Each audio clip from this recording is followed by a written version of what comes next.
everyone, it's Elena Berg, your host of Something in the Water. Welcome back to the show where we talk about all things drinking water.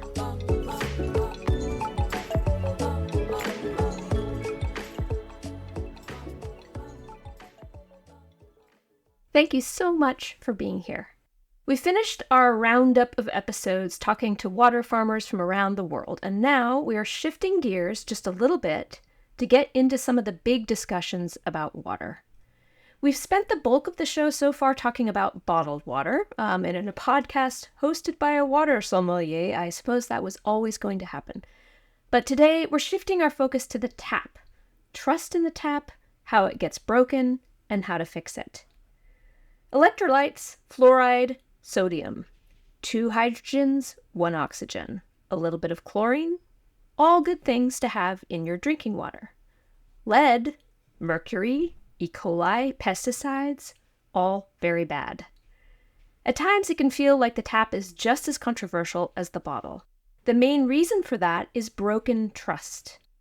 We know that a running tap simply doesn't exist in some places, but in a lot of places where it does, and the standard set for it is high, people still default to the bottle. And I think we have to have patience for that, and we need to unpack it. Yes, we should be minimizing our reliance on bottled water if we have an alternative. But we also have to understand that the apprehension doesn't come from nowhere. When public trust is broken in tap water, it is typically on the heels of something catastrophic. The contamination of Flint, Michigan is the go-to example, but it's not the only one. The consequences of these big failures can affect people's lives and health for generations. So, if you know for a fact that the tap water in your area isn't safe, we're not encouraging you to drink it. I don't think many of us would object to plastic used in hospitals. We obviously don't love how much plastic was used in the COVID-19 pandemic, for example, but it did help us to end the pandemic faster and save many lives. The water bottle, too, can save many lives if the tap isn't safe. Now, our goal today is not to increase fear for the tap, nor to encourage the use of the bottle where the tap is safe. For the record, as a water sommelier who's very attuned to nuances in taste, I think tap water can be delicious. And as an environmental scientist, I do think that it's an area that, if maintained properly, can have a big positive impact on the planet. So instead, we'll be discussing the root of mistrust on account of government failure. And after that, we'll hear from Dr. Jale Tosun, an expert from Heidelberg University, about what governments are doing to maintain safe standards of tap water and to increase public trust. Sound good?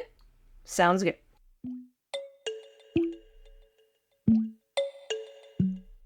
Okay, let's begin. To preface, as we've been around the world a bit in this podcast, today we're talking about tap mistrust, mainly in the United States, and tap initiatives mainly in Europe. What we do know, thanks to research by Pierce and Gonzalez, is that perception of tap water affects drinking habits. We also know that perception isn't dependent, in a general sense, on knowledge about the built environment. It turns out that our perceptions about neighborhood risk factors or infrastructure or the source of tap water, those things have very little effect on our drinking habits. Instead, our choices are influenced by individual demographics like racial background or economic status. This is probably because some of the U.S.'s biggest tap water failures have directly impacted poor communities of color. In the last 2 years, many news outlets have reported that cities like Baltimore, Detroit, Jackson, Newark, Pittsburgh, and most famously, Flint, have undergone or are undergoing long-term water quality crises related to the presence of heavy metals and harmful bacteria. We're not talking with a medical expert today about how these things can impact our health, but the consequences can be pretty dire, especially for children in earlier stages of development. Advisories instructing the public to boil all water from the tap can address some of these issues, but not all, and it's certainly not a long-term solution. These crises are a result of environmental factors such as floods, outdated infrastructure, chemical spills, and an overall lack of investment. Now, even though a lot of these problems are isolated, albeit long-standing, they've started to affect public perceptions throughout the United States. It's not hard to imagine why repeated occurrences of systemic government apathy towards certain groups would have this result. Either way, we've gotten to the point where 4 out of every 10 Americans have misgivings about their tap water. Kemira is a chemical company that helps municipal infrastructures comply with public drinking water standards. They conducted a global survey in which only 60% of American respondents said yes to the statement, "I trust the tap water in my home to be safe to drink." This gets interesting when you compare international responses to the same question. Finland pulling in 97% of people saying yes. Now, 97 is exceptionally high, but Germany, for example, ranked 73%.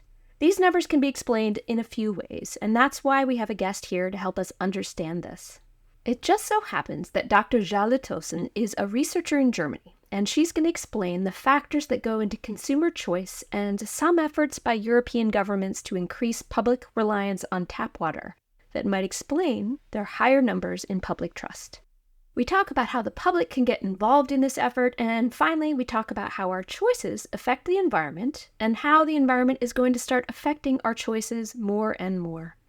Without further ado, Dr. Jale Tosun, welcome to the show.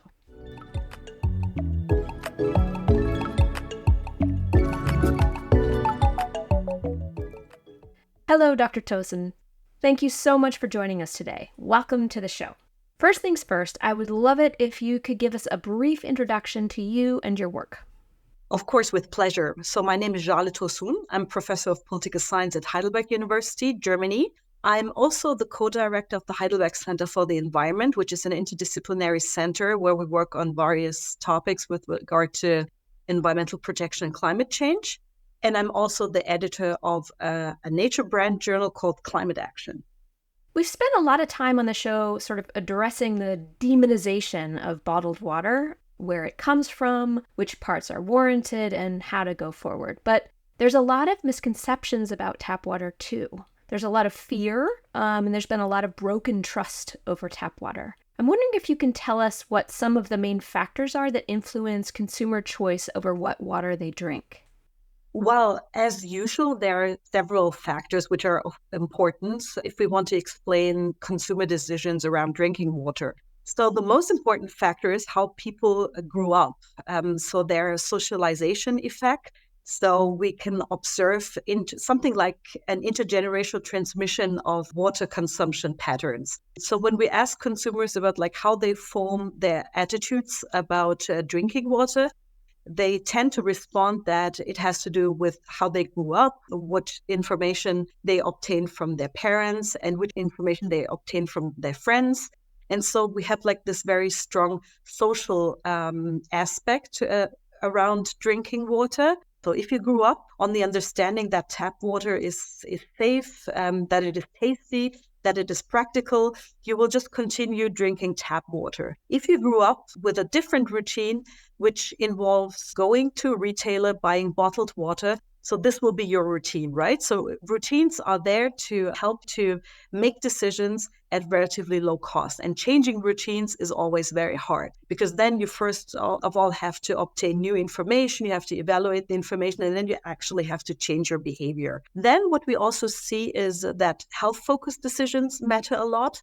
So whenever you hear about contamination of tap water, which can happen even in industrial countries once in a while, people become more skeptical of it. And therefore, we can see that at least for a short period of time, even if they usually drink tap water, they switch to bottled water because they're afraid of adverse effects of contaminated water. And then people will not drink tap water simply because they are suspicious of the quality, even though in objective terms, the quality of the tap water provided may actually be fine.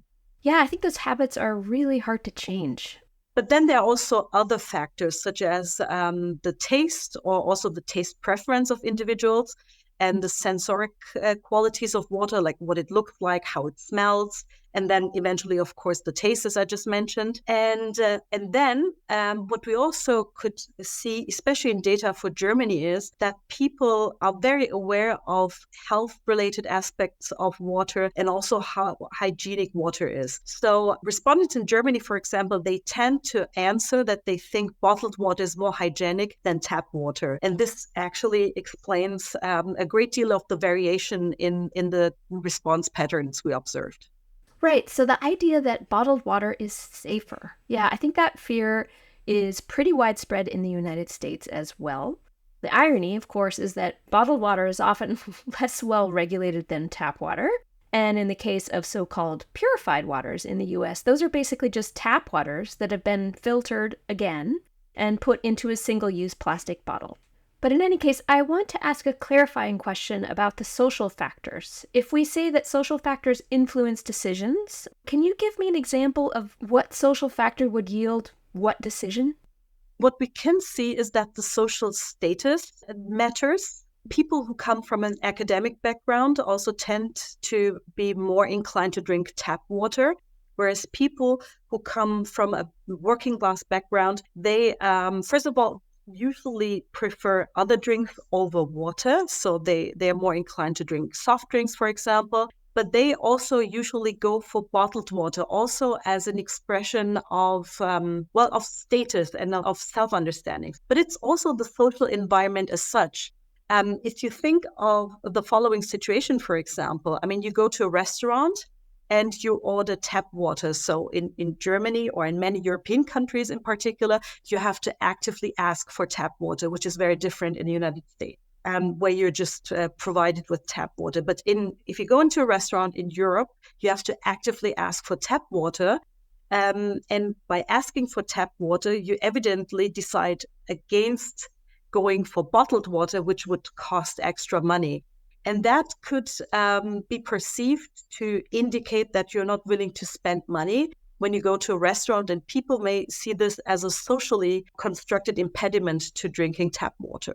Oh, that's super interesting. Okay, so there's sort of a conspicuous consumption thing going on in the restaurant space as far as social behavior goes.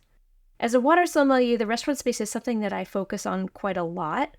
And when I started learning about the mineral water industry a few years ago, I immediately noticed how few French waters were offered in the restaurants in Paris.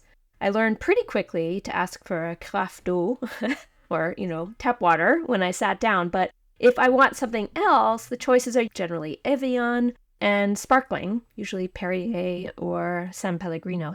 So little choice, despite the fact that there are so many wonderful mineral waters in France, where I live. In any case, do you know if there is a reason that restaurants in Europe don't default to tap water, or a reason why you have to ask for it directly? Well, yeah, what's certainly important to bear in mind is that we also have a bottled water industry, which is pretty big. I mean, I come from Germany, and we have so many different brands of bottled water, mostly mineral water, carbonated, which is what we really like in Germany. But the same goes for France and Italy, for example. And restaurants, usually, they enter contracts where they are also required to offer bottled water as part of the condition so that they can lease a place. Okay, so we know that there are a range of factors that influence choice, social background and habit formation being really important. As an environmental scientist, I have to ask, what are some of the environmental implications of consumer choice? Well, yeah, of course. And that's very important. And this is also like when the policy aspects come into play, actually, or even more into play. So the thing with bottled water is that usually it comes in plastic bottles, which means that we need resources to produce that plastic. And of course, we can recycle plastic, but there are limits to recycling it. And if we don't recycle it, we end up with a lot of plastic waste. So there's certainly an environmental impact of the bottles which we use for bottled water. And that's absolutely important and something one needs to bear in mind. But then there's also another dimension. I mean, once you have bottled water, it usually has to be transported from one place to another, which entails the need for trucks and for traffic. So you have CO2 emissions, which emerge from the need to transport. bottled water. So therefore, we also have a direct climate relevant impact of bottled water. Are there any environmental impacts of tap water? An aspect which is certainly important is that with climate change becoming a more severe issue, there will be increased competition over water. So we definitely need to bear this aspect in mind that as the temperatures go up, there will be an increased competition for water. But then also the infrastructure is, of course, important, right? So if you have plumbing systems which produce a lot of water leakage, that would also be something which is not very desirable. So it's important that you have a well-maintained and well-functioning public infrastructure, maybe not necessarily public, but a functioning infrastructure. An important discussion we had was whether the state is in the best position of developing and maintaining this infrastructure. So that has been a debate, which is, I think, still luring because that matter is still not resolved. Maybe I'm hearing in there a slight implication that there may be a greater incentive for private companies to protect water resources than public entities because there's more money to be made. This is actually quite a huge debate, and we will have it next week. But the importance for tap water, not only for human health, but also for the environment, is that the infrastructure is maintained. You wrote a paper I want to talk about too. It's called Making Europe Go from Bottles to the Tap, Political and Societal Attempts to Induce Behavioral Change. Can we talk a little bit about the political and societal attempts that you discovered, and also why European governments have taken these steps? Well, yes. First of all, I think it's very important to mention that at the European level, we have a revised drinking water directive, which was adopted in December 2020. And that directive, that entered into force just 1 month after it was adopted, so in January 21. And that directive explicitly aims at promoting tap water, for example, by asking the member states to install water fountains in public space, for example. So that's something you have to bear in mind with regard to the European governments, because once you have a directive adopted at the European level, the member states have to implement it. But the directive is relatively open, right? So how exactly you promote consumption of tap water is not specified in detail, but it means that the member states are asked to take action. And having said that, it's also important to bear in mind that in the European Union, we have governments that in the past have already promoted the drinking of tap water, whereas others haven't. So we have a lot of variation. And so the impact of the directive in terms of direct policy change will vary considerably across the European countries. I want to know if there are any examples of this in specific countries, so I'm going to ask you about that right after this quick break.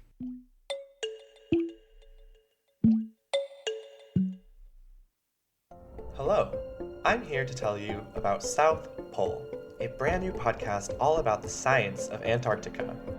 This Antarctic expedition unpacks the science of its unique wildlife, massive ice sheets, and its importance to our global climate.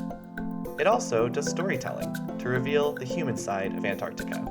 Famous expeditions, female explorers, extreme sports, and geopolitics from the Cold War. Search for South Pole and subscribe wherever you're hearing this now.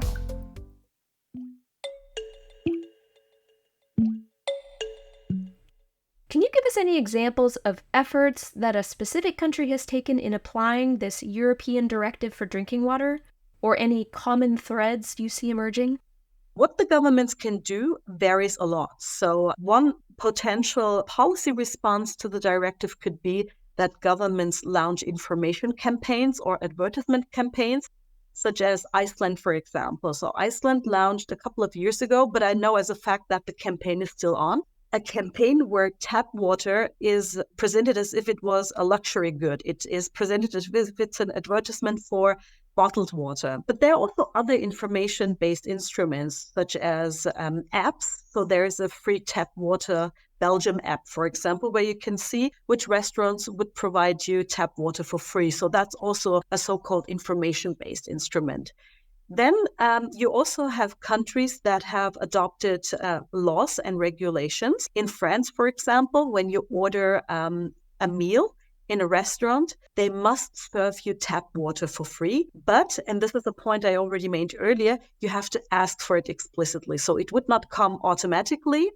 maybe in some restaurants it would, but the law stipulates that the customer has to ask for it actively. And when the customer asks for it and has ordered a meal, then the restaurant must also serve tap water for free. There was also an attempt by the subnational government of Wallonia in Belgium to actually institute a right to receive free tap water. But so far, it hasn't materialized. So that was actually a quite surprising announcement, which the government made a couple of years ago. But so far, it's not working out. And one of the reasons for that is that you have an economically important sector, which actually produces bottled water, and that the restaurants oftentimes rent the premises from water producers or producers of drinks, and so they are legally obliged to sell bottled water. So that's an impediment which is preventing the Walloon government at this point from implementing this announcement. Another way governments can go is by providing water fountains. For example, Milan, a city in northern part of Italy, has a very dense infrastructure of water fountains, which provide really good quality drinking water. Okay, so that's quite a bit. The US probably has some lessons to learn from all of these different initiatives. I'm wondering, though, because the level of the European Union is quite high in terms of administration and governance, and all of their decisions, well, a good number of countries across Europe have to be on board for a directive to be established. What, if you know, is driving these changes? And if we trace it back, what's driving the implementation of the European directive in the first place? Mm-hmm.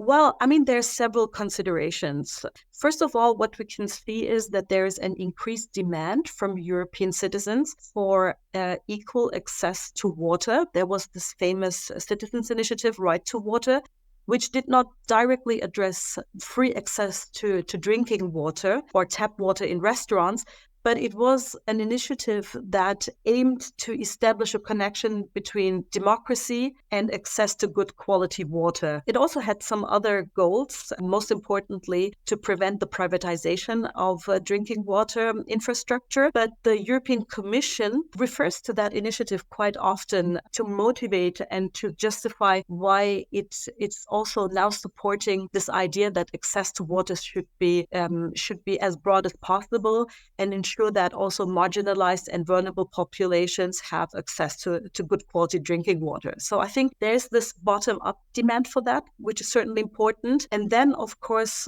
as I just try to allude to the social dimension, right? That no one in the European Union must be excluded from public goods such as drinking water. We have the 2030 Sustainable Development Goals. There also access to water is an important goal. So there's also this more international dimension to policy action, but that's also a stimulus which affects directly national governments. We also have demands to reduce our carbon footprint, again, going back to an international agreement, in this case, the Paris Agreement. So there are several drivers, I shall say, which are responsible for that. So some of them are more bottom-up, coming from the citizens. Others come either from the European Union or they come from the international level even. Okay, I'm hearing a lot of good things here. It seems like the public is mobilized and the government is responsive to the people, but it's also encouraging to see how governments recognize that water management is an important key in upholding the Paris Agreement, the Sustainable Development Goals, or just climate action in general. In the face of all of these efforts, do we see any areas where consumer habits are changing or trust is being restored? So there was a very low trust in Italy, for example, especially in the south of Italy, where a privatization or a fundamental revision of the system has helped to restore trust or to establish trust in that system. So there's a tendency that especially countries in the south of Europe have low trusting populations, and they usually are more skeptical of drinking water provided by a public system, for example. Does that also mean that they have higher rates of drinking bottled water to begin with?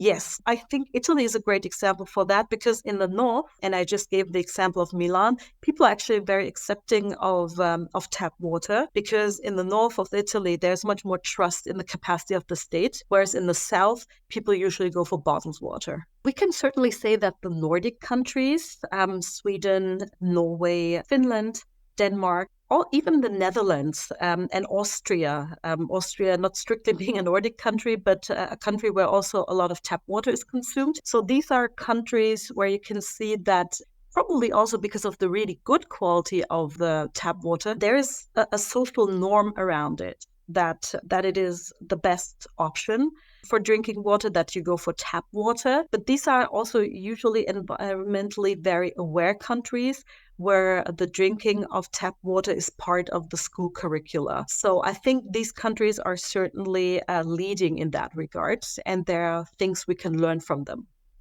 Well, Dr. Tosun, as we start to wrap up, I want to ask if there's anything else you think we would be remiss not to mention in this conversation on tap water. We touched upon this very briefly, but to me, it's just important to emphasize that climate change may be a game changer, unfortunately. So as I explained already, I mean, with climate change, there's going to be literally a heated debate over who is going to have access to water, what the quality of the water should be like. So in many European countries, for example, we don't use reused water for drinking water. Right? So these are different things. But as we experience climate change, this may change. And water, which has been previously used for irrigation, for example, may become a component of drinking water. And that, of course, would result in a situation where people become more skeptical or are skeptical about the safety and quality of the drinking water. But that's something that may eventually come up if the climate heats up as it's currently doing. So climate change, from my perspective, is an important variable here, and we definitely need to keep an eye out how it is going to affect drinking water. We'll definitely keep our eye on it. Thank you so much for your time today and for coming on the show. Great.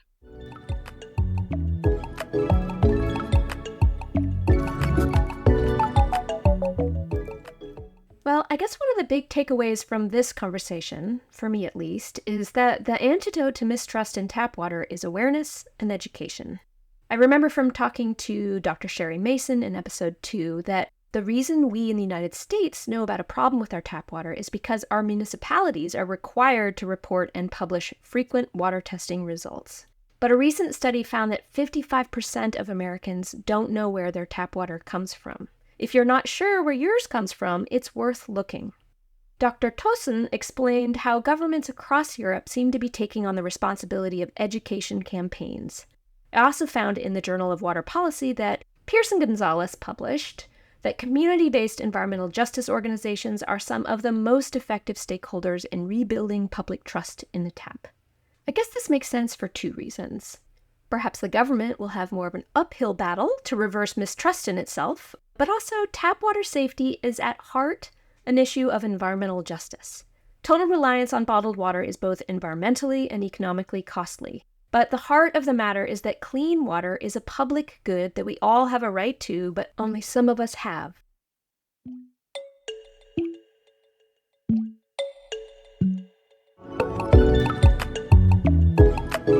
Thank you for listening to this episode of Something in the Water. Don't forget to check the show notes for information and links about this episode's guest. Please join us back here wherever you're listening to this in 1 week's time for our next episode. Today, we talked about trust in tap water.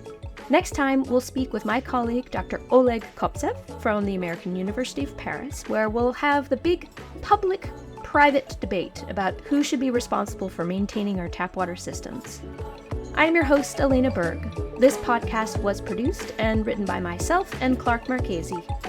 This episode's guest was Jale Tosun, and we've put some information about her in our show notes. The music you're listening to was produced by Joseph Salvat, my friend, and past guest on the show. Cover art was made by Sarah Glavin, and the show was edited by Clark Marchese. This is a Pine Forest media production, and full transcripts can be found at pineforestpods.com. And we've already got 2 other shows for you to check out. We've got Plastic Podcast that tells the story of plastic on our planet. And we've got South Pole, all about the science of Antarctica. You can look for these wherever you stream and keep a lookout for some other shows we've got coming out this year. Finally, thank you to the American University of Paris for making this podcast possible. If you feel called, writing a review and giving us a 5-star rating is the best thing you can do to help us out so we can keep making more science-y podcasts in the future. So, until next time, bye!